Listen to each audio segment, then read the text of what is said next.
Hi, I'm Laura Engel, and you are in the strategy room. Well, it's a new year on Capitol Hill, but tensions are already running high. The House of Representatives is scheduled to vote on a bill aimed at cutting off funding for Planned Parenthood as well as repeal major parts of Obamacare. Now, the Senate already passed the legislation. This bill is expected to reach President Obama's desk, where he is likely to veto it. So, what does it mean moving forward? Well, joining us with political analysis are Joe Lestingi and Amos Snead, who are both in D.C. Welcome to you both. Hey, thank you, Laura. All right, well, past health care bills have been blocked in the Senate. This time it passed. So, Amos, I'll start with you. Why do you think that is? Well, I think if you look at this, the fact that President Obama is still standing behind this legislation, even after so many failures, is just really astounding. But if you look at it, there's been a Republican Congress that have passed almost a dozen bills that have repealed parts of Obamacare that he signed. So I think people are looking at this now, and you're right, we're right back in the middle of political season, and it's election year. So I see that's why you're having this come up right now, right out of the gate in January. And Joe, what do you think of the timing on this?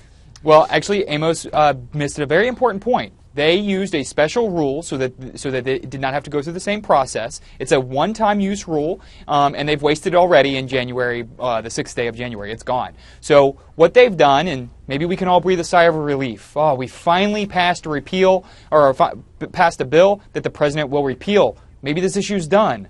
No, not quite. We're going to be talking about this throughout the election year. The beauty now for Democrats is we have a very good talking point that talks about the repeal of prior conditions being exempted from health care, from allowing kids to be on parents' health care plans. For if you lose your job, you could lose your health care, and we've through Obamacare fixed that problem. So now we're going to roll everything back. The biggest problem here, and most Republican primary voters actually have been quoted and noted that this is just symbolic. So now we have a situation where they've repealed it, but there was no plan behind it to fix it. There was no replacement plan, which is a bigger talking point right now that even Republican primary voters are getting angry at. Congratulations, Congress, on the 62nd try you made a bill to the president's desk.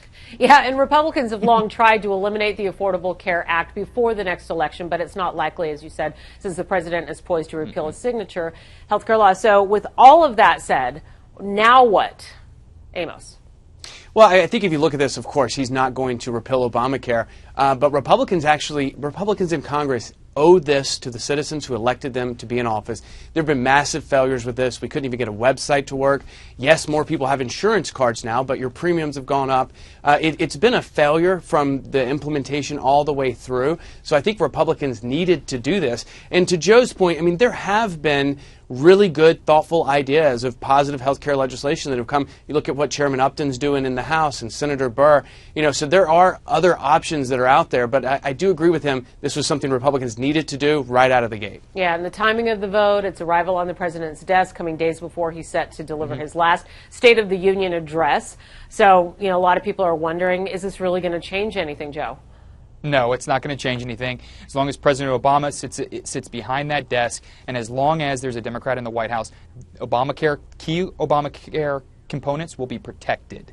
And that is what the Democratic Party is going to lay out going through the campaign cycle this year. And Amos makes a great point. Republicans have tried to put up other plans. But just like their presidential primary, they can't agree on anything, and that is a big problem. Republicans are supposed to govern. Representative Ryan, Speaker Ryan, last year passed a budget that had a whole bunch of spending in it that his base was not happy with. So if you're a Republican primary voter out there, you have two things that you're pissed about. Number one, you're not happy that they passed all the spending, and number two, you're not happy that this repeal isn't going to do anything. So enjoy the primary season. It's going to be a lot of fun. And Amos, what do you think? Is this going to change anything? Let's get it from you. I don't think this changes anything, but I would like to push back on Joe. If you look at the 21st Century Health package that came through, led by Chairman Upton and the Energy and Commerce Committee in the House, the Senate has an opportunity to take this up, has a lot of health care solutions included in there. So I would just push back a little that Republicans are offering solutions, and this package does have an opportunity to get through the Senate and to the president's desk.